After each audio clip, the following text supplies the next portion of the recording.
Hello everyone. तो आप लोग का 10th क्लास चैप्टर 2 स्टार्ट होने वाला है। चैप्टर 1 में हम लोग पढ़े थे रासायनिक अभिक्रिया एवं समीकरण। उम्मीद करते हैं कि आपको चैप्टर 1 बिल्कुल अच्छे से समझ में आया होगा। सारी अभिक्रियाओं की आप लोग पहचान हो गई होगी और आप लोग मजे से पढ़ाई कर रहे होंगे। तो आप लोग नेक्स्ट जो आपका चैप्टर है 2 लेसन जिसका नाम है अम्ल क्षार व भस्म, अम्ल क्षार के बारे में इस चैप्टर में आपको पढ़ना होता है।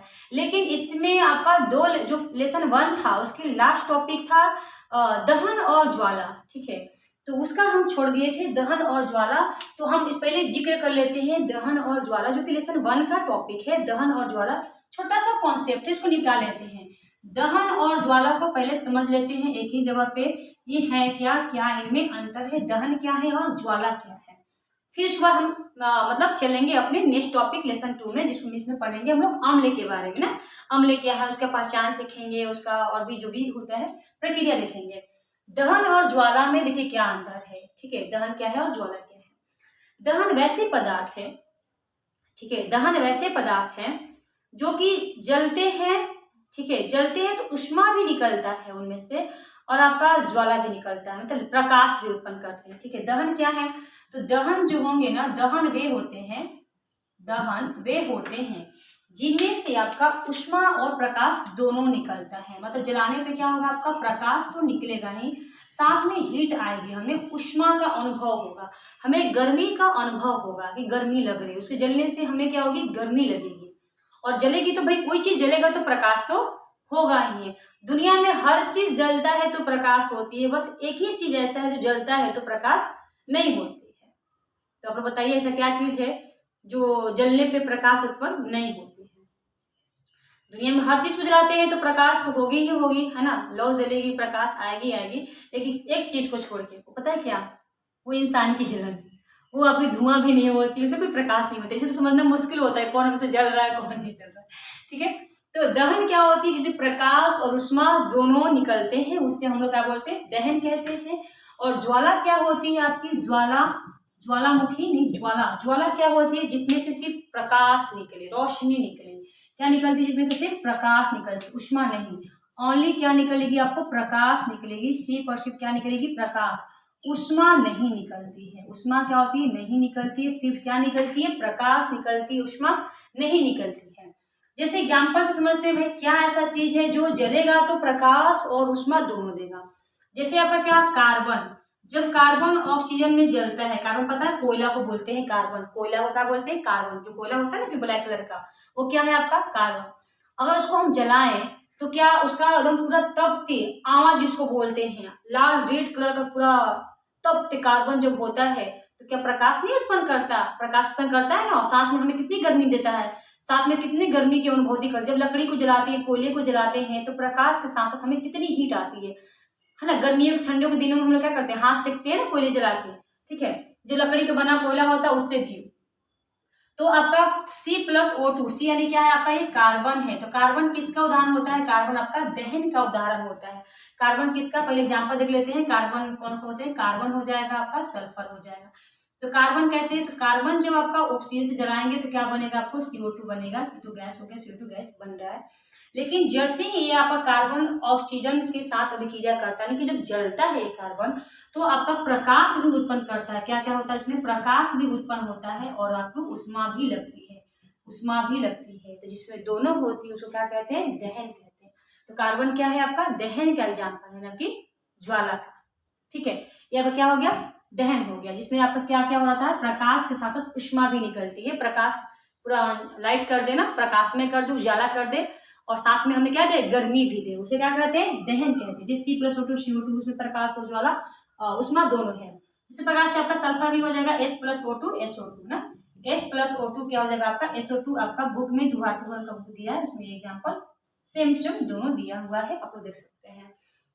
तो आपके दोनों क्या हो गए, आपके दहन के उदाहरण हो गए। समझ में आ गया ना, दहन छोटा सा टॉपिक था, इसीलिए उसको अलग से टॉपिक ना बनाकर हम 2 में लेकर आ गए। ठीक है ना, 2 में ही लेकर आ गए। तो दहन हो गया। ज्वाला देखिए, ज्वाला क्या होती है, ज्वाला वैसे पदार्थ होते हैं जो जलते हैं तो सिर्फ प्रकाश उत्पन्न करते हैं, उष्मा नहीं। मतलब उनसे हमें गर्मी नहीं लगती है। ठीक है, जैसे कोयला जलाने पे ये आपका कार्बन क्या है, कार्बन क्या है आपका, कोयला है। कार्बन क्या है आपका, एक तरह से कोयला, कोयले को हम लोग कार्बन ही कहते हैं। ठीक है। कार्बन के 3 अंश होते हैं। आपका जो ग्रेफाइट दिख रहा होता है ना, पेंसिल का आगे का भाग जिसको ग्रेफाइट कहते हैं, वो भी कोयला ही है, मतलब कार्बन का सूत्र C होता है। हीरा जो होता है ना, डायमंड जो होते हैं, उसका भी सूत्र C ही होता है, वो कार्बन ही है। और आपका जो कोयला होता है ना, उसका भी सूत्र C ही होता है, लेकिन वो ही कार्बन ही है। लेकिन शुद्धतम रूप आपका ग्रेफाइट होता है ना कि कार्बन के 3 उपरूप होते हैं। कौन कौन होते हैं? कोयला, हीरा और ग्रेफाइट दो होते हैं ना मुख्य रूप से, हीरा और ग्रेफाइट। हीरा शुद्धतम होता है, तो आपका कोयले, कार्बन आपका कोयला भी है, ठीक है। ज्वाला में क्या होता है? ज्वाला में सिर्फ प्रकाश उत्पन्न होगी, उष्मा नहीं, हमें कोई गर्मी नहीं लगती है जब ये जलता है। तो जैसे कि एग्जाम्पल बताइए, क्या जलता है तो खाली उष्मा देगा, प्रकाश देगा, उष्मा नहीं देगा? क्या जलता है? तो मोमबत्ती। एग्जाम्पल क्या हो जाएगा आपका? मोमबत्ती का जलना। किसका? मोमबत्ती का जलना। मोमबत्ती का जलना, मोमबत्ती का जलना। या किरोसिन का जलना, किरोसिन का जलना। पहले दिए लोग जलाते थे ना, पहले किरोसिन के पोल, पहले मतलब लालटेन जो चलता था तब, लैंप लालटेन, तो लोग किरोसिन जलाते थे ना। उसमें क्या हमें गर्मी मिलती थी? गर्मी मिलती तो कोई बैठ के पढ़ाई करता लालटेन के सामने? नहीं ना। तो इसको क्या बोलेंगे? ज्वाला बोलेंगे। मतलब सिर्फ और सिर्फ प्रकाश है। मोमबत्ती जला कर पढ़ना, मोमबत्ती जला रहे हैं तो भाई रूम क्या है आपका?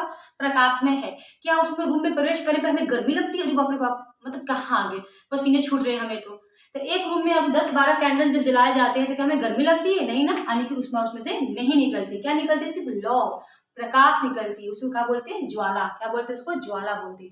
ये किरोसिन से जलते हुए लैंप लालटेन में जो प्रकाश तो निकलता है, एक लालटेन पूरे रूम को प्रकाश में कर रहा है, क्या उसमें जाते हैं रूम में तो हमें गर्मी लगती है बहुत ज्यादा? कह रही बहुत ज्यादा गर्मी लग रही है? नहीं ना, क्योंकि उसमें से उष्मा नहीं निकलता। क्या निकलती है? सिर्फ प्रकाश निकलती है, लौह निकलता है, ठीक है। लौह निकलता है। क्या निकलता है इनमें से? लौह। लौह नहीं बोलते, लौ बोलते, लौ निकलता है। तो जिसमें से सिर्फ लौ निकलता है, लौ वाले पदार्थ को ही हम लोग क्या बोलते हैं? पदार्थ को ही क्या बोलते हैं? ज्वाला कहते हैं। लौ वाले पदार्थ को क्या कहते हैं हम लोग? ज्वाला कहते हैं। और जिसमें प्रकाश के साथ साथ उष्मा निकले उसको क्या कहते हैं? दहन कहते हैं। तो आई बात समझ में? दहन क्या है और ज्वाला क्या है? ये आपका छोटा सा टॉपिक बस रह गया था, तो उसको हम निपटा लिए और आपको समझ में आ गया, कोई दिक्कत नहीं है। तो 1 वाले में सारे अभिक्रिया पढ़ लिए थे, दोहन और ज्वाला भी हो गया। तो चलते हैं अपने 2 चैप्टर जिसका नाम है अम्ल, क्षार और भस्म, और हम लोग पढ़ेंगे अम्ल के बारे में। ओके, तो उसको साफ कर देते हैं और आते हैं हम लोग 2 लेसन जिसका नाम है अम्ल, क्षार और भस्म। अम्ल, क्षार और भस्म।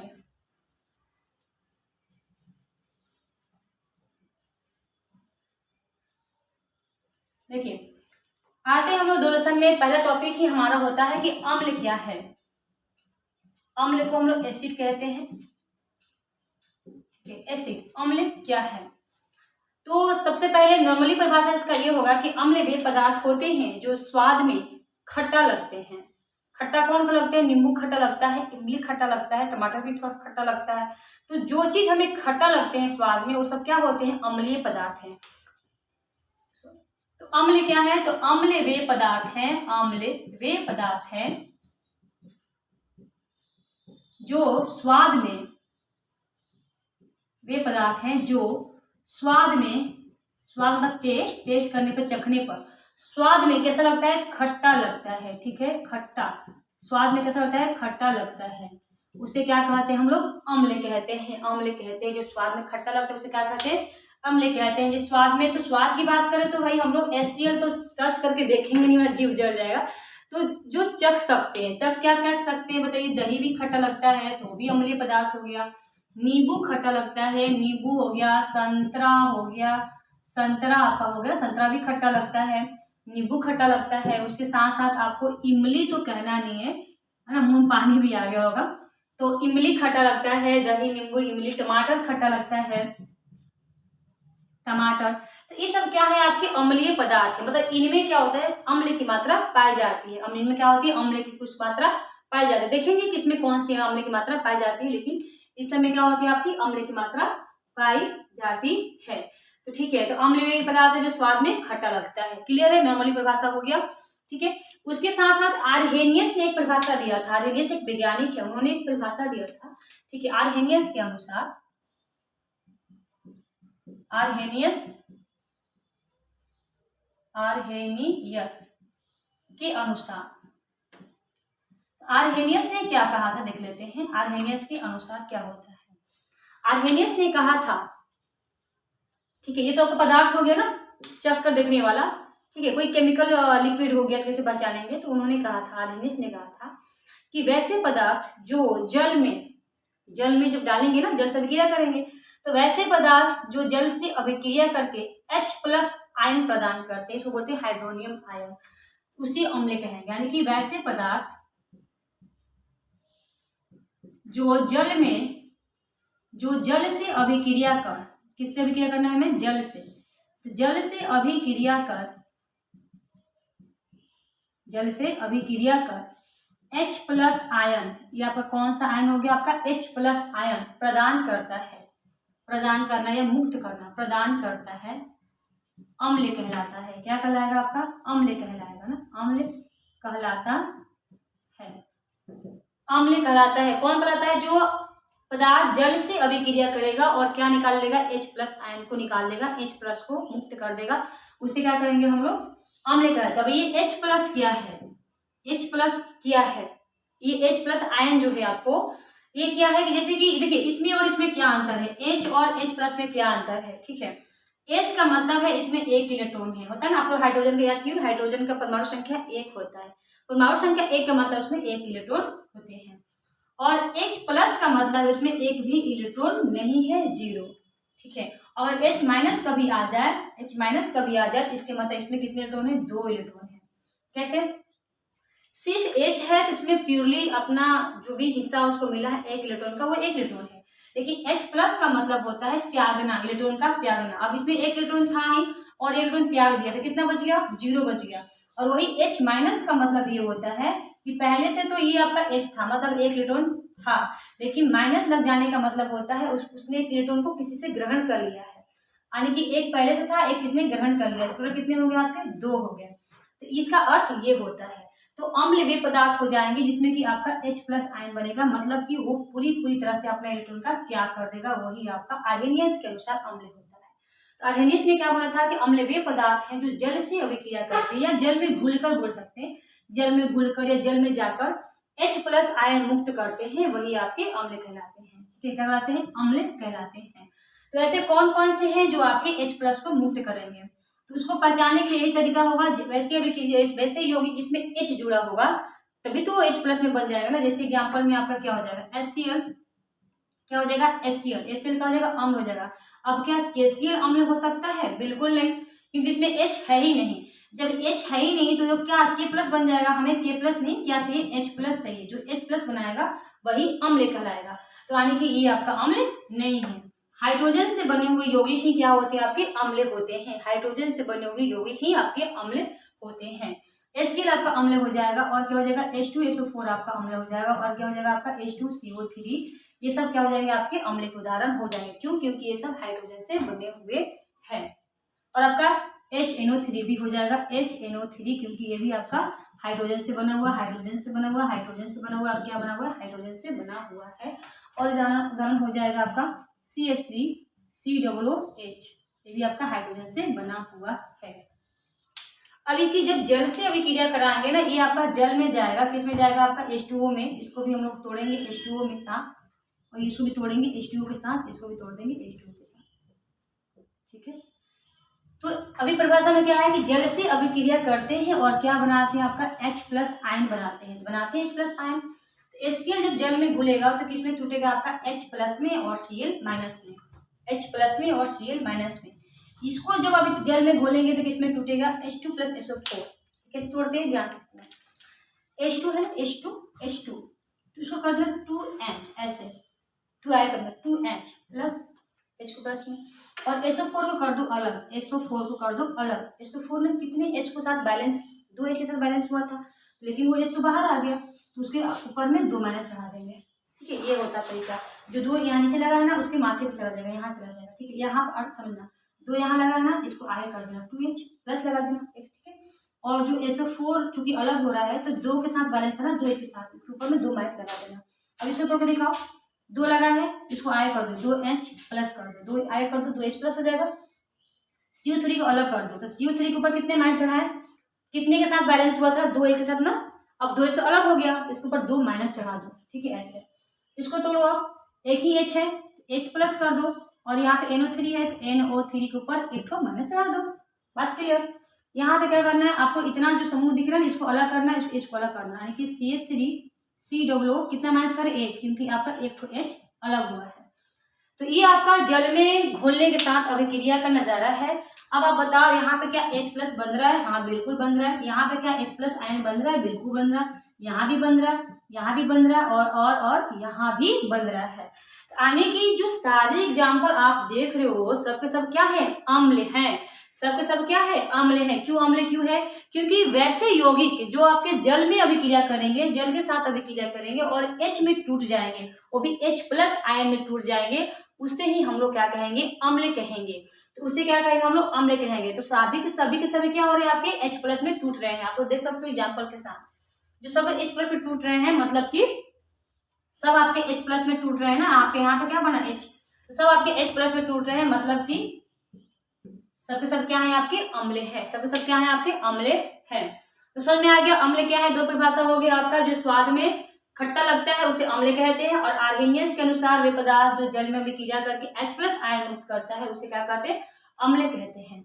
एक लिटमस पत्र से परिभाषा होता है कि अम्ल वे पदार्थ होते हैं जो नीले लिटमस पत्र को लाल कर देता है। ठीक है, वो पीएच की बात होती है, जब हम पीएच पढ़ेंगे तो उसमें देखेंगे लिटमस का जिक्र वही करेंगे, अब यहाँ नहीं करेंगे। ठीक है, एक पीएच स्केल होता है तो उसमें स्केल में हम लोग लिटमस पत्र की बात कर लेंगे। और क्या, या कोई दिक्कत नहीं, हम यहाँ भी इसको ऐड कर सकते हैं। ठीक है, लिटमस पत्र के अनुसार या सूचक के अनुसार परिभाषा हो जाएगा। सूचक होता है लिटमस पत्र।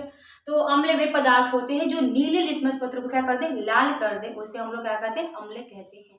जो नीले को क्या कर दे? लाल कर दे ना। जगह होता है तो उसको भी ऐड कर देते, कोई नहीं, आप याद कर लेना। ये आपके अम्ल के हो गए परिभाषा। अब हम आते हैं अम्ल के प्रकार पे, क्योंकि अम्ल भी होते हैं, प्रबल भी होते हैं, कोई दुर्बल भी होते हैं। अब हम आते हैं अम्ल के प्रकार पे। ठीक है, साफ कर दे, आप लोग समझ में आ गया अम्ल। ठीक है, अब हम आते हैं अम्ल के प्रकार पे। अम्ल के प्रकार देख लेते हैं ना। आप नोट्स बनाते हुए चलना तो कोई दिक्कत नहीं है, आप उसको नोट भी करते चल सकते हैं। इतनी हम स्लो तो लेके चल रहे हैं, बाकी का कोई दिक्कत होता है स्क्रीनशॉट तो ले ही सकते हैं, आपके हाथ में है हम। ठीक है, हम तो आपके हाथ में है, आप जैसे चाहो वैसे कर सकते हो। चलिए, अम्ल के प्रकार। अम्ल के प्रकार एक परिभाषा पहले लेते हैं। ठीक है, वो सूचक वाला। सूचक के अनुसार क्या परिभाषा आपका हो जाएगा? तो सूचक के अनुसार, सूचक होता है आपका लिटमस पत्र। सूचक के अनुसार क्या हो जाएगा कि जो लिटमस पत्र दो होता है, एक आपका पत्र होता है, एक ऐसा पत्र, ऐसा एक खास टाइप के पत्र होता है जो कि आपका नीला कलर का होगा। कैसा होगा? नीला कलर का, नीले रंग का होगा, या तो आपका रेड कलर का। दो कलर के आपके मिलते हैं। ये आपका लाल कलर का। दोनों आपका क्या है? लिटमस है। दोनों क्या है? आपका लिटमस है, लिटमस पत्र इसको कहते हैं। ठीक है, एक आपका कागज की जैसी बनी होती, एक नीला कलर का होता है आपका, एक लाल कलर का होता है। जैसे ही आप इसमें एसिड डालोगे, क्या डालोगे? एसिड। एसिड बोले तो अम्ल डालोगे। जैसे ही आप इसमें एसिड डालोगे, इसका कलर कैसा हो जाएगा? इसका कलर जो होगा आपका लाल हो जाएगा। कैसा हो जाएगा? कलर लाल हो जाएगा। कलर कैसा हो जाएगा? इसका लाल हो जाएगा। तो उसको बोलेंगे कि भाई अम्ल है, अम्ल है, अम्ल है, अम्ल है। क्योंकि एसिड को डालते ही ये क्या होता है? लाल हो जाएगा। किसी पे एसिड का अटैक करा तो क्या हो जाएगा? लाल हो जाएगा ना, गुस्से से लाल हो जाएगा। तो क्या हो जाएगा? लाल हो जाएगा। तो नीले से लाल हो जाना अम्ल की पहचान है। नीले से क्या हो गया? लाल हो गया। भाई लाल क्या हो रहा है भाई? मतलब एसिड का नाम है, समझ में लाल हो जाए, बुखला जाना। तो नीले से लाल हो जाना किसका पहचान है? आपका एसिड का पहचान है। किसका पहचान है? आपका एसिड का पहचान है। और ये लिटमस पत्र कैसा है? आपका लाल रंग का है। कैसा है? लिटमस पत्र आपका लाल रंग का है, लाल रंग का है। जैसे ही आप इसमें छार डालेंगे, क्या डालेंगे? आपका छार डाल देंगे। यहाँ पे छार डालते हैं इस पत्र पे, उसका कलर कैसा होता है? उसका कलर हो जाता है नीला। कैसा होता है? उसका कलर आपका हो जाता है नीला। उसका कलर कैसा होता है? नीला हो जाता है। तो बोलेंगे कि भाई जो लाल को नीला कर दे ना, डाउन कर, लाल को नीला कर दे, उसे क्या कहेंगे? छार कहेंगे। जो लाल को नीला कर दे क्या कहेंगे? छार कहेंगे। और जो नीला को, यहाँ पर कैसा था? नीला था। कैसा था आपका? ये नीला कलर का था ना, ये नीला कलर का पत्र था, नीला। और जो नीला को लाल कर दे उसे क्या कहते हैं हम लोग? अम्ल कहते हैं। और जो लाल को नीला कर दे उसे क्या कहते हैं? क्षार कहते हैं। तो ये आपका लिटमस के अनुसार परिभाषा हो गया। क्या परिभाषा था? जो नीला लिटमस को लाल कर दे, क्या कर दे? नीला, जब नीला है तो क्या सोचना है ना, जो नीला लिटमस को क्या कर देगा वो, लाल कर देगा। नीला लिटमस को क्या कर दे, लाल कर दे। कैसा कलर का कर दे, लाल कर दे, उसे हम लोग अम्ल कहेंगे। क्या कहेंगे, अम्ल कहेंगे। तो नीला लिटमस को कैसे कर दे, लाल कर दे, लाल लिटमस में बदल दे, उसे हम कहेंगे अम्ल कहेंगे। ये आपका सूचक क्रम परिभाषा हो गया। अब हम देखते हैं अम्ल के प्रकार। ठीक है, समझ में आ गया आप लोगों को। अब हम देखते हैं अम्ल के प्रकार। अम्ल के प्रकार देखते हैं, दो टाइप के मुख्य रूप से अम्ल होते हैं आपके, प्रबल और दुर्बल। तो अम्ल के प्रकार देख लेते हैं ना। अम्ल के प्रकार, पहला आपका होता है प्रबल अम्ल, स्ट्रॉन्ग एसिड।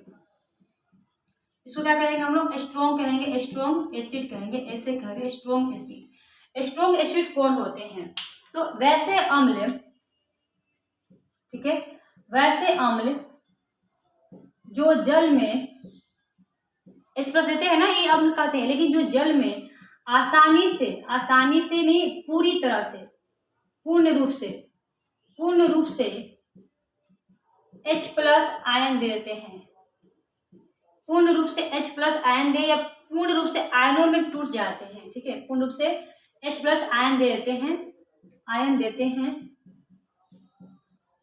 उसे स्ट्रॉन्ग एसिड कहते हैं। क्या कहते हैं, स्ट्रॉन्ग यानी कि प्रबल अम्ल कहते हैं। प्रबल अम्ल कहते हैं जो पूरी तरह से H+ में आयन में टूट जाए, पूरी तरह से टूट जाए, या पूरी अलग हो जाए, एकदम एक बार में अलग हो जाए, एक बार में, उसे क्या कहेंगे, स्ट्रॉन्ग कहेंगे, यानी कि प्रबल अम्ल कहते हैं। और दुर्बल किसे कहेंगे, तो दुर्बल कहते हैं आपको,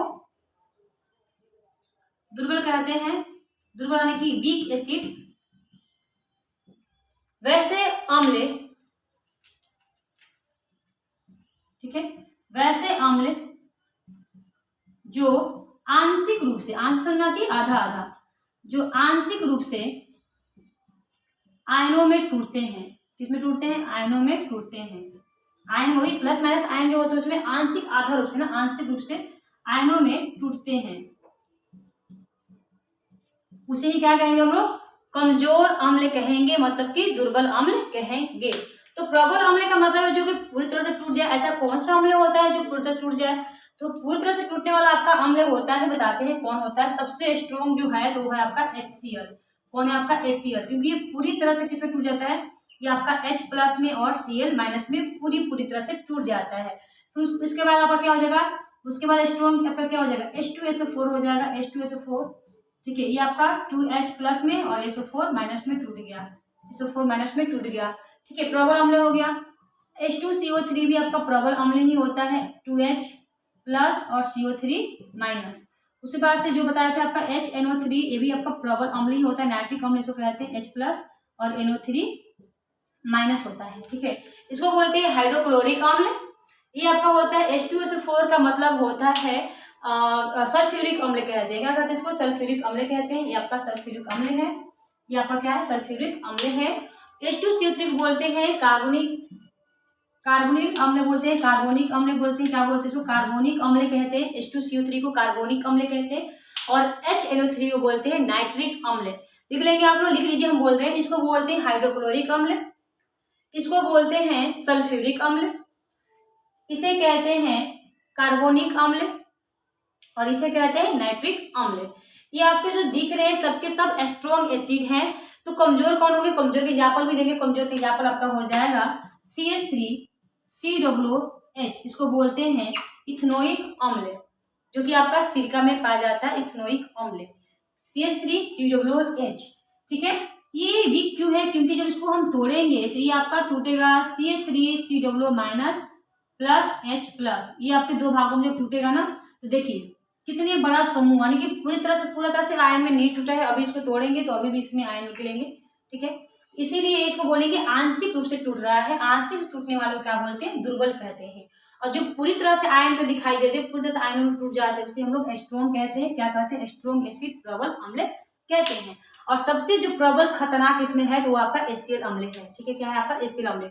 HCl अम्ल हाइड्रोक्लोरिक अम्ल, पता है, इमेजिन नहीं कर सकते कितना खतरनाक होता है। 20 इसमें देखेंगे, इसका 1 होता है pH 1। देखिए आपको इमेजिन करवा रहे हैं कि कितना खतरनाक हो सकता है। इसको आम भाषा में तेजाब ही कहते हैं। आपको तेजाब से लग गया होगा कि हाँ कितना खतरनाक ये है।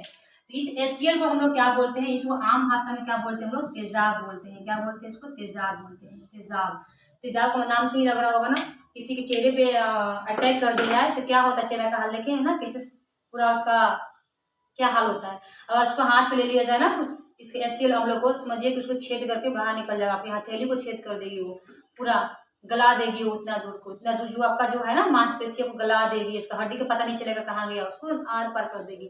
इतनी खतरनाक होती है HCl अम्ल।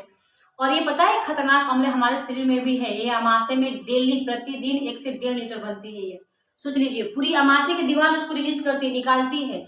तेजाब का भंडार है हमारे घर में, मतलब हमारे शरीर में तेजाब बनता है हमारे शरीर में। अगर ये नहीं बने तो पचना मुश्किल हो जाएगा, क्योंकि हमारा जो खाना होता है ना, जो अमाशय हमारा होता है, वायु में हम लोग जिक्र करेंगे इसके बारे में, जो हम वायु पढ़ाएंगे तब आपको। जो हमारा जो अमाशय की जो थैली होती है, ये हमारा जो अमाशय की जो थैली होती है, इसको जो दीवार होते हैं ना, ये सारे दीवार जो होते हैं, जो जठरांत बोलते हैं, जठर ग्रंथियां बोलते हैं, वो हमारे HCl अम्ल का रिलीज करते हैं डेली। कितना, तो डेली आपका 1.5 लीटर तक, 1 से आपका 1.5 लीटर तक डेली अमाशय में HCl अम्ल बनता है। तो इतना तेजाब जो आपको बाहर अगर हाथ पे रख दिया जाए तो आर पार कर देगा, चेहरे पे फेंक दिया जाए चेहरे का नक्शा बदल देगा, पूरी तरह से आपका जला डालेगा चेहरा एकदम। इतना खतरनाक होता है ये अम्ल, HCl अम्ल। फिर भी आपकी अमाशय में तो कुछ नहीं होता, पेट में तो आपका नहीं जल रहा, नहीं कुछ महसूस भी होता है कि पेट में कुछ जलन टाइप की हो भी रही है। तो ये ऐसा इसलिए होता है क्योंकि HCl अम्ल बनना प्रकृति का देन है, हम नहीं बना रहे हैं। इंसान छूता रहता तो क्या खतरनाक होता है। ये HCl अम्ल ऐसी, मतलब अमाशय की ऐसी दीवार होती है, अंदर की जो दीवार होती है ना, ये अंदर की जो आंस निकल रहा है, अमाशय की ऐसी दीवार बनाया गया है जिससे HCl का कोई फर्क नहीं पड़ता। अब अमाशय को छोड़ के और कहीं HCl आ गया ना, जला डालेगा। लेकिन जहां वो बन रहा है, उसका जो घर है अमाशय, उसकी जो अंदर की दीवार ऐसी भित्तियों से, ऐसी मांसपेशियों से, खास टाइप की कोशिकाओं से बनी हुई है ना, जिससे आपका HCl का कोई फर्क नहीं पड़ता। वरना सोच लीजिए, बनने से पहले ही अमाशय चौपट हो जाता, अमाशय चौपट तो हम चौपट, ठीक है ना। और ये HCl अम्ल चूंकि तेजाब है, तो इसका 1.5 लीटर क्या काम है शरीर में, तो बायो में हम लोग देखेंगे अच्छे से। तो जो HCl अम्ल जो हमारे अमाशय में जो है वो 1.5 लीटर तक है। जो आप खाना खाते हो और मुंह से आते हुए, ग्रास नली से होते हुए अमाशय में आता है ना, वहाँ पे जो आपका भोजन होता है ना, जो आपका जो भोजन होता है, वो आपका 3 से 5 घंटे तक, कितना घंटे आपका, 3 से 5 घंटे तक इसी HCl में बुड़ा रहता है। होता है ना, जैसे कि जलेबी को सीरे में बुड़ाना, रसगुल्ले को सीरे में बुड़ाना, स्पंज को दूध बुड़ाना, मतलब समझ में आ रही है ना, पूरे उसमें बुड़े रहना। उसी प्रकार से जो भी हम खाना खाते हैं, दांत लार से मतलब पीस के जो खाना जाता है, काइम ले की तरह जाता है, काइल इसको कहते हैं, वो हमारे HCl में ही 3 से 5 घंटा तक डूबा रहता है। आप सोच लीजिए, डूबा मतलब सही रहेगा नहीं ना, उसको पूरा तरह से सड़ा डालेगा उसमें, उसी में डुबा के सड़ा डाले, खाने को आपको एकदम पूरी तरह सड़ा डालेगा, उसको मतलब इतना महीन कर देगा वो गला के HCl अपने खाने को, कि उसको जैसे कि कोई चीज होता है ना, साबुन हो गया फुल काला था, लेकिन पानी में इतना फूल गया कि आप छुओगे तो एकदम मुलायम, एकदम फिसल जाएगा।